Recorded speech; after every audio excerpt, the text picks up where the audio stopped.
বন্ধুরা, আজকে আমি আমার রেসিপিতে নিয়ে এসেছি মতিচুরের লাড্ডু। এই মতিচুরের লাড্ডুটা আমি বিভিন্নভাবে বিভিন্নজন বানিয়ে থাকে, আমি আমার মতো করে আজকে বানিয়েছি। সেটা আপনাদের উপভোগ করতে হলে একটি লাইক তো অবশ্যই চাই। এই লাইকটি দিয়ে আপনারা কন্টিনিউ করবেন। আর আমি কিভাবে বানাচ্ছি আমি A to Z আপনাদের সামনে তুলে ধরব, দেখতে থাকুন।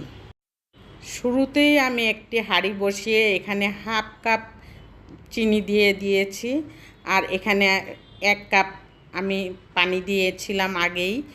সেটা আমি সেটার মধ্যে আমি জাল করতে থাকবো। আর জাল করার মধ্যে আমি আবার আমার আগের শিরাটুকু ছিল, জিলাপি বানানোর শিরাটুকু দিয়ে দিলাম, কারণ এটা অনেক ঘন ছিল।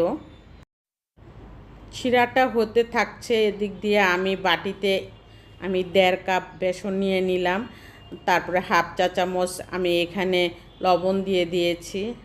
আর 1 চা চামচ থেকে একটু কম আমি বেকিং পাউডার দিয়ে দিয়েছি। আর বেকিং পাউডার দেওয়ার পর আমি এখানে 1 চা চামচ তেল দিয়ে দিয়েছি, যাতে গোলাটা সফট থাকে সেজন্য। তারপর আমি এখানে নর্মাল পানি দিয়ে আমি গুলিয়ে নিচ্ছি এবং আমি হাত দিয়েও কচলাতে থাকব। তারপর এখানে একটি ফ্রাই প্যান বসিয়ে দিয়েছি। ফ্রাই প্যানের মধ্যে তেলটা একটু গরম হচ্ছে। আর একটু হালকা গরম অবস্থায় আমি ব্যাটারটা একটুখানি দিয়ে দেখব কেমন উপরে উঠে নাকি। সেটা আমি আগে ট্রাই করে তারপরে আমি ব্যাটারটা ছাড়বো একটা মিহিদানার মতন এখন দিয়ে দেখলাম যখন, এখন ভাবলাম যে একটা ছিদ্রযুক্ত চামিচ নিয়েছি, ছিদ্রযুক্ত চামিচ দিয়ে আমি ব্যাটারটা দিয়ে দিলাম। ব্যাটারটা সুন্দরভাবে আমি গুলিয়ে রেখেছিলাম কিছুক্ষণ পর আমি এই মিহিদানার মতিচুরের জন্য আমি বানিয়ে নিচ্ছি। আর এটাকেই আমি মতিচুরের লাড্ডু বানাবো। এইভাবে মনে করলাম, যে ভাবলাম যে সব এক একজন এক এক রকম করে বানায়, আজকে আমি এটা এইভাবে আমি যদি বানিয়ে থাকি তাহলে কেমন টেস্ট হয়, হয়তো নিজেই আমি খেয়ে দেখব কেমন টেস্ট হয়েছে। আসলেই অনেক ভালো লেগেছে। আর আপনারা যদি এইভাবে বানাতে চান, ইচ্ছা করলে আপনারা এইভাবে বানিয়ে মতিচুরের লাড্ডু বানানো যায় সহজ উপায়ে আর ঝামেলামুক্ত বেসন দিয়ে। এখানে সবগুলি বানানোর পর আমি একটা বাটিতে নিয়ে নিলাম। এই বাটিতে একদমই মচমচা করে ভেজে নিলাম, কারণ শিরাতে দিলে সোপ করে নেবে। সোপ করে নেওয়ার পর যখন আমি ব্লেন্ড করব তখন একদম সফট থাকবে। সেই জন্য আমি ভাবলাম যে এখন আপনাদেরকে দেখিয়ে দিচ্ছি কেমনভাবে মচমচা করে বানালাম। আর এটা এখন হাত দিয়ে ধরার মতন হয়েছে, এই জন্য আমি এখন শিরাতে ডুবিয়ে রাখবো। শিরাতে ডুবিয়ে প্রায় 10 মিনিট রাখবো, তারপর আমি উঠিয়ে নিব। উঠিয়ে নেওয়ার পর আমি গ্রাইন্ডারে গ্রাইন্ড করে নিব। এখন আমি বাটিতে আবার উঠিয়ে নিলাম শিরা থেকে। তারপর আমি এই মিক্সিং জারে দিয়ে আমি এখন ব্লেন্ড করে নিব। ব্লেন্ড করে নেওয়ার ফলে সুন্দরভাবে লাড্ডুটা হবে। এই লাড্ডুটা খেতেও কিন্তু অনেক ভালো লেগেছে, সফট লেগেছে। এভাবে মিক্সিং জারে আমি ব্লেন্ড করে নিয়ে তারপরে আমি হাত দিয়ে সুন্দর করে লাড্ডুর শেপ দিয়ে নিব। আর এই মিক্সিং জারে দেওয়ার পরে একদম বেশি মিহি হবে না, একদম মতিচুরের লাড্ডুটা যেমন হাত দিয়ে ধরলে ভেঙে যায় ওরকমভাবে আমি ব্লেন্ড করে নিয়েছি।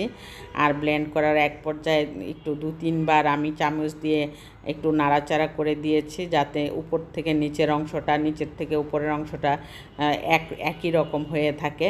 এই যে এরকম হলো।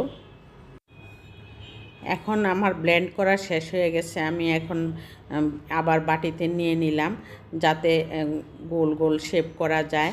সেই জন্য এখন আমি এটার মধ্যে ঘি দিয়ে দিব।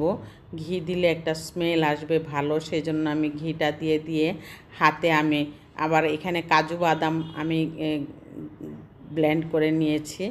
আর পেস্তা বাদাম আমি কুচি করে নিয়েছি। ভাবলাম পেস্তা বাদাম আমি উপরে সাজিয়ে নেওয়ার জন্য দিব।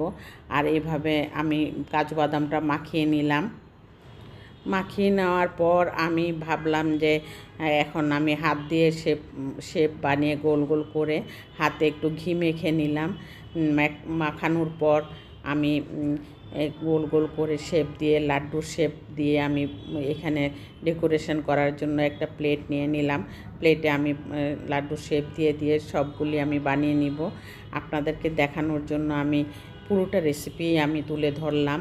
আর আমার রেসিপিটা ভালো লাগলে সাবস্ক্রাইব করে দিবেন, সাবস্ক্রাইব করে অল বাটনে প্রেস করে দিবেন, তাহলে অন্যান্য ভাই বোনরা আমার রেসিপিটা দেখতে পাবে। এবং আর ডেকোরেশন করার জন্য এখানে আমি পেস্তা বাদাম কুচি করে নিয়েছিলাম, সেই পেস্তা বাদামটা আমি দিয়ে দিচ্ছি। আর দেখতে যেমন ভালো লেগেছে, খেতেও কিন্তু এরকমই অসাধারণ হয়েছে। রুটি পরোটা দিয়ে খেতে কিন্তু অনেকই ভালো লাগে লাড্ডু। আর যারা মিষ্টি খেতে পছন্দ করেন তাদের জন্য, যারা পছন্দ করেন না তাদের জন্য না। আর সেজন্যই আমি আমার ভিডিওটা এখানেই শেষ করতে চেয়েছি। ভাবলাম যে ডেকোরেশন করার পর কেমন হয়েছে লুকটা আপনাদেরকে দেখাই একটু। আর আমার তো অনেক ভালো লেগেছে। আপনারাও এইভাবে বানিয়ে যারা খেয়েছেন তাদের কোনো কথা নেই, যারা খাবেন তাদের জন্য আমার ভিডিও।